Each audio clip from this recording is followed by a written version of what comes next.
Hello and welcome to my review of Daz4Zoe, a 1990 novel from Carnegie Medal winner Robert Swindells, whose other notable works include Room 13 and Stone Cold, a secondary school staple reviewed on this very channel. Daz4Zoe is also a novel that some schools would inflict on small children, though far more rarely. Set in a future dystopia where the well-to-do are imprisoned in luxury suburbs while the have-nots subsist on handouts in decaying cities. Zoe is a girl from a suburban family who, after a chance meeting, falls in love with Daz, one of the city dwellers.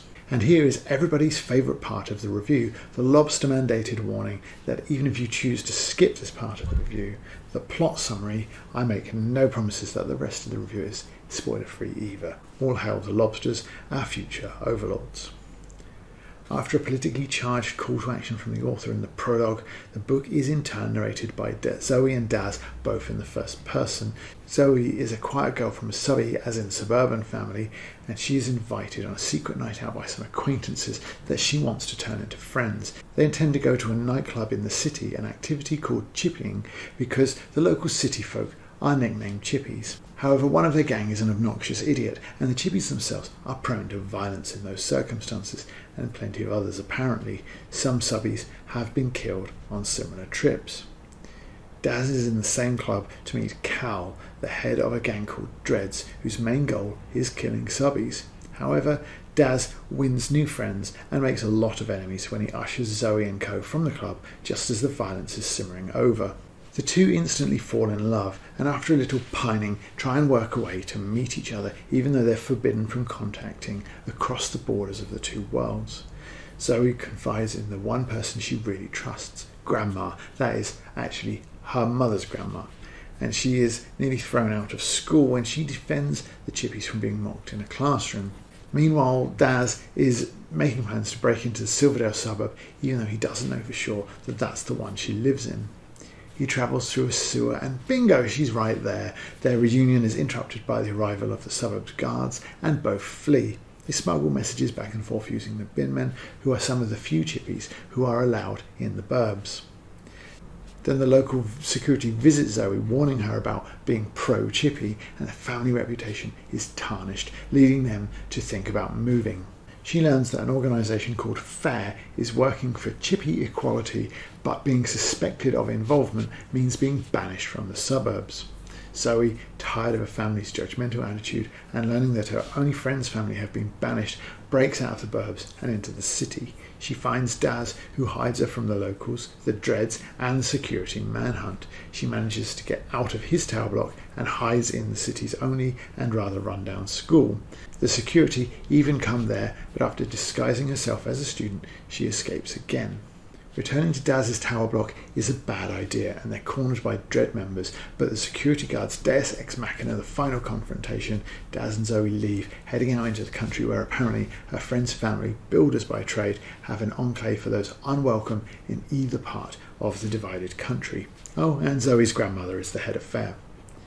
This is confession time. I read Stone Cold, also by Swindells. About the same time I read Martin Pig by Kevin Brooks and enjoyed it. I thought to myself, I must get something else by him to see what it's like. But when I picked this up, it was because I had the two authors confused. Martin Pig is the better of those two books, and I wanted something else by Brooks while I was indifferent to Swindells. Stone Cold isn't a bad book, if a little cynical, but having brought this in error, I still didn't realise my mistake until the dual narrative began, and I thought to myself, this is just like Stone Cold. That aside, the story here is a Romeo and Juliet knockoff that tries to inject a little Orwellian dystopia into the tale. The combination of aiming for a youthful audience and Swindells' desire to prognosticate children means that, for example, his secret police have nothing of O'Brien and very little of Napoleon's hounds. He isn't in that sort of league, which begs the question of why you'd try to tread the same ground. His existence is rather redundant. The idea, even in 1990 when this was published, that the nationalist rallying behind the Falklands conflict would affect a meaningful change in our politics was laughable. The EU loomed large on that horizon, with the Maastricht Treaty just 2 years in the future. To not predict that future, which would have been in the news, but to predict this one is very strange indeed, but this is what Daz tells us. Mr. James up at the school says a long time ago there was no subbies and things weren't so bad. Then Britain, right? Britain won the Falklands and got great, and some people got to be subbies and some didn't, and that was us. Clearly Daz, without the internet, which wasn't much of a thing in 1990, and suffering through a limited and terrible education, can't fact-check the etymology of the phrase Great Britain, but Mr. James, as the educator, might be held responsible for the dismal job he's doing. If you want to see how commentary on the potential political ramifications of the Falklands can be handled in literature, I recommend it to Guru.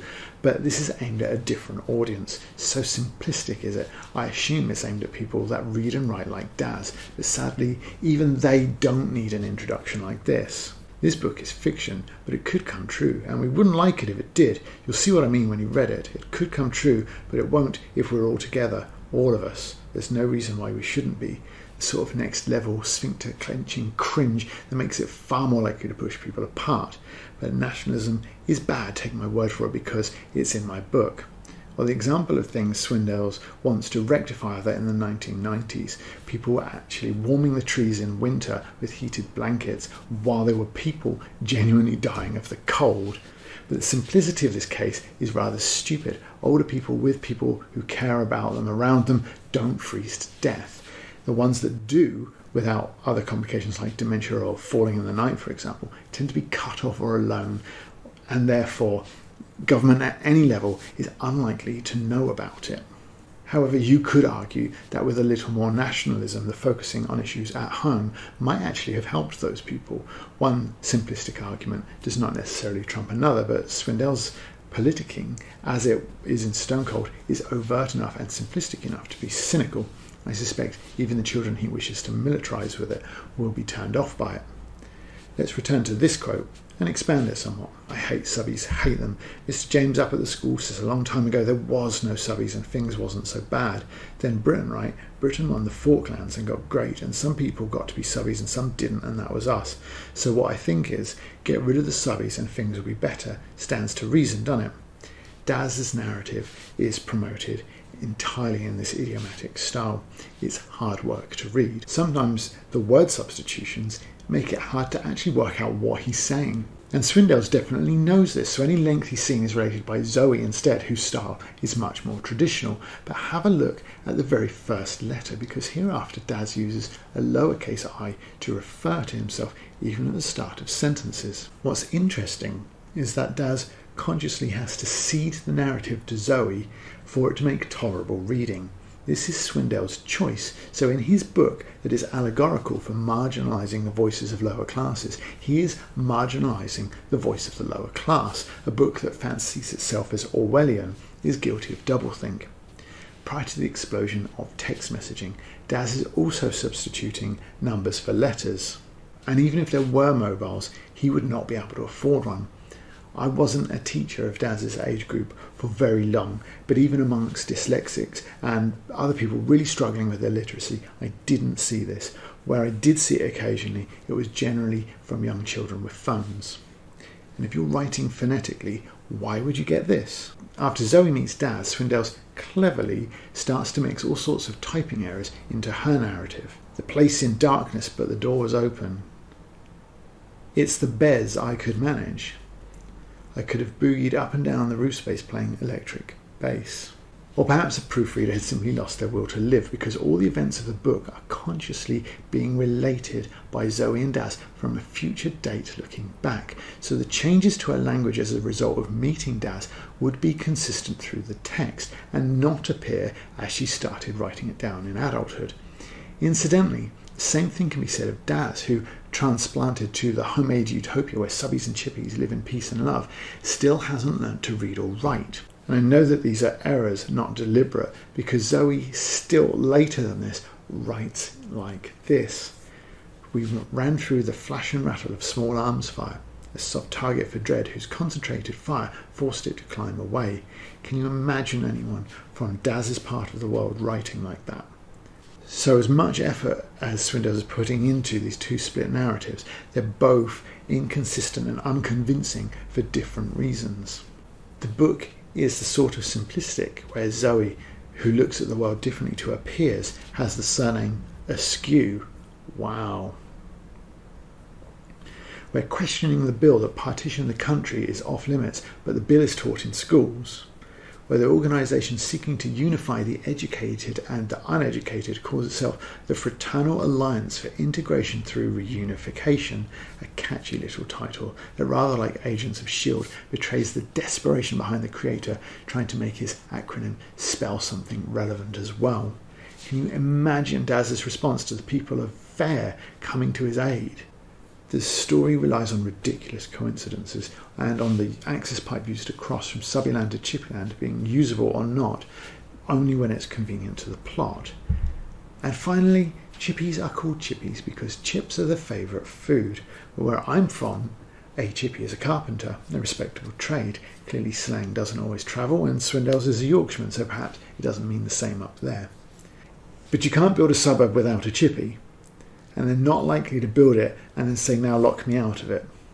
So I disliked the minutiae of Swindells' world building as much as the broader strokes. In conclusion, with just about likeable characters, this story is dragged down by overt, simplistic politics and scruffy world building. It fancies itself as having something to say that will put it in the same realm as 1984, which is laughable. But 1984 is a read that will challenge even the more and most able students of this age group. But this isn't 1990 anymore, and this, overt politics aside, is trumped across the board by more recent efforts that can teach the same message and do it in a more entertaining way. Or you could start with A Time Machine, which was 100 years old when this came out, but still better, same message. In more recent times, you could read The Hunger Games. But in a world where both of those texts exist, Daz4Zoe doesn't need to. Thanks for watching, like and subscribe for more like this. Oh, and this cover is so bad that I actually thought that this book was going to be about zombies.